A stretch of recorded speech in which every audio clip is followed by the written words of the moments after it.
صبت علي مصائب لو أنها صبت على الأيام صرنا لياليها. وہ یہ ہے کہ انسان غافل ہو خدا سے. یہ غفلت انسان کو تباہ کر دیتی ہے. غافل ہونا کیا ہے کہ جب میں کوئی کام کرنا ہوں اور بھول جاؤں کہ میرا رب مجھے دیکھ رہا ہے.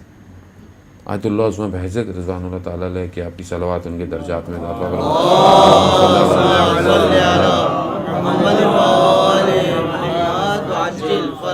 کیا خوبصورت جملہ فرماتے ہیں کہ اگر انسان کو خدا کے وجود کا احساس ہو جائے تو کبھی گناہ نہیں کرے گا.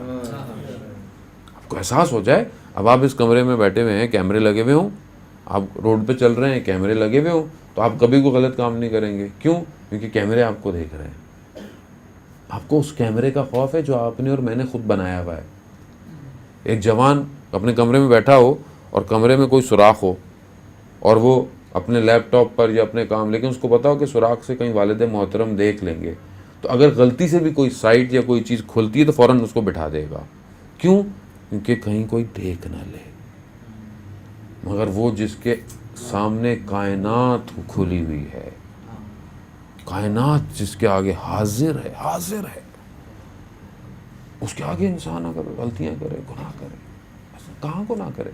ہر جگہ اسی کی حکومت ہے, ہر جگہ اسی کی مملکت ہے. یعنی اس غفلت کو جتنا انسان خدا کی غفلت کو دور کرتا رہے گا اتنا اس کے دل میں امن پیدا ہوتا جائے گا. خدا قرآن میں کیا کہتا ہے؟ ان الاولیاء لا خوف علیہم ولا هم یحزنون. اللہ کے جو ولی ہیں نہ ان کو کوئی غم ہوتا ہے نہ کوئی حزن ہوتا ہے. امن کی حالت میں. کیوں؟ کیونکہ ان کو غم کا تعلق آنے والے سے کہ جو آنا ہے, حزن کا تعلق گزشتہ سے ہے. یعنی کل یہ ہو گیا, وہ رہ گیا, پہلے یہ ہو گیا نا, اس کو کوئی نہیں ہے. جو ہو گیا ہو گیا, اور جو ہوگا وہ ہو جائے گا, کیونکہ وہ اللہ کی طرف جانے. ہدف یہی ہے کہ ہم اپنے پروردگار کی طرف بڑھیں. اتنا ظلم اور ستم ہوا رسول خدا کے بعد اس گھرانے پر, ایک لمحہ یہ عبودیت اور بندگی سے غافل نہیں ہوئے. جتنی زندگی پہ چوٹیں پڑ گئیں, ثانیہ زہرا اتنا کرب, جو ام المصائب کہا جاتا ہے, ام المصائب کہا جاتا ہے, مگر 11 محرم کی رات کو تہجد کی نماز قضا نہیں کی. میں اور آپ کا تو کوئی ذرا سا کام دنیاوی نقصان ہو جائے, یا اگر بہرحال موت حق ہے, میرے کسی عزیز کی موت ہو جائے, تو میں تو کئی دن تک بھول جاؤں گا عبادت کیا ہے, نماز کیا ہے, ایسی حالت میں رہوں گا. وہاں کتنا کچھ چلا گیا, مگر تہجد کی نماز نہیں چھوڑی. اور امام نے بھی کیا کیا, امام معرفت, امام جانتے تھے. امام نے کیا کہا تھا اپنی بہن سے جاتے, بہن تہجد کی نماز میں یاد رکھنا. وقت کا امام کیا ہے, یعنی کیا, یعنی امنیت یہاں ہے. یہاں کچھ بھی ہو جائے, طوفان آ جائیں, یہی تو وجہ ہے جب ابن زیاد نے بولا کہ کربلا میں کیا دیکھا, کہا ماں رہے تو اللہ جمیلہ, میں نے جمال کے سوا کربلا میں کچھ نہیں دیکھا. خدا ہم بھی تو دیکھیں اس جمال کو. عزیزان ہوتا ہے, ہمیں دعا کرنی چاہیے کہ ہم اس جمال کو دیکھیں, ہمیں بھی نظر آئے کہ وہ جمال کیا ہے. اس امنیت کو اپنے اندر ایجاد کریں, تاکہ ایک سجدہ بھی اگر دن میں خدا توفیق دے رہا ہے تو وہ سجدہ اپنے دل میں بنے ہوئے صنم یا بت خانوں کو نہ کریں, اس کو کریں. بعض اوقات انسان سجدے کر رہا ہے لیکن اندر کوئی اور صنم ہے. صنم کس کو, بت کو کہتے ہیں. اندر کو اور صنم ہے. کتابیں پڑھی اور نفس نہ پڑھیا, اپنے من کو اپنی صحیح نہیں کیا, میں نے مغرور کر دیا مجھے کتابوں نے پڑھا کے, تو میں کہاں اس کو پڑھوں گا, میں کہاں اس کی طرف جاؤں گا.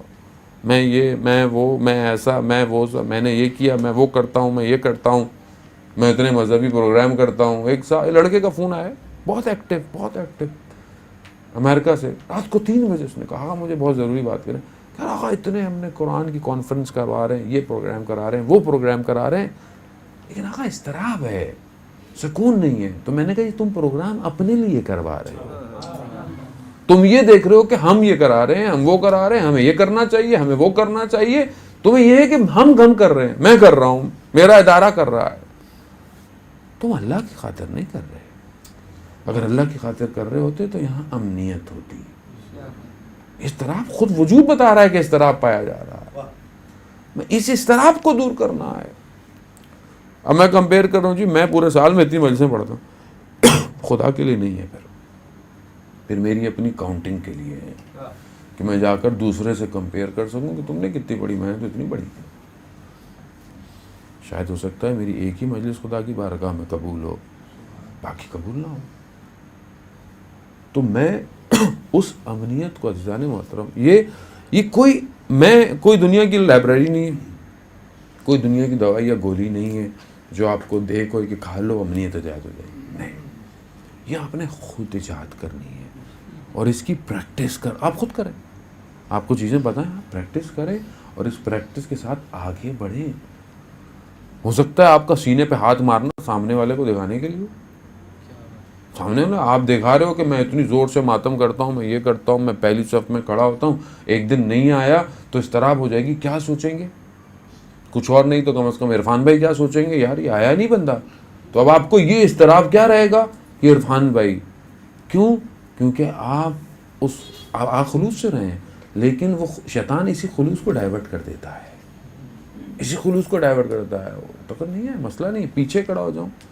کچھ لوگ کہتے ہیں نہیں میں پہلی صف میں ہی نماز پڑھوں گا اور ہر وقت پہلی صف میں نہیں آیا تو ایک دفعہ کوئی بیٹھ گیا آ کے, بیٹھ گیا تو کہا میری نماز ہی نہیں ہے. اس کا مطلب ہے اس جگہ کے لیے نماز پڑھ رہا ہے, رب کے لیے نہیں پڑھ رہا. یہیں پر ہے, میں پہلی صف میں بالکل سامنے کھڑا ہوں, میرے سامنے تم ہی کھڑے ہو تو میرا ہاتھ اٹھے گا, مزہ نہیں آ رہا. نہیں عزیزان, بڑا باریک معاملہ ہے. اس کی خاطر تو ایک ہاتھ سینے پہ ایسا پڑے کہ وجود کو ہلا کے رکھ دے. عزاداری یہی ہے, آپ کرتے رہیں. یہ ہاتھ اگر وجود کو تبدیل نہیں کر رہے, وجود کو ان کی طرف جھکا نہیں رہے, اطاعت نہیں کر رہے, تو پھر آپ اضطراب میں ہیں, آپ مضطرب ہیں, اضطراب میں. امنیت تو یہی ہے کہ بس شاید ایک آنسو نکل گیا, جنت کا ضامن بن گیا وہ ایک آنسو. شراب بعض اوقات دھاڑے مارتے رہے, لیکن شاید آپ اپنے لیے رو رہے تھے, امام کے لیے نہیں رو رہے تھے. کتنا باریک معاملہ ہے یہ, کتنا باریک ہے. یعنی کہ ہاں اندر امنیت ہے تو سکون ہے. تو میں نے اسی طرح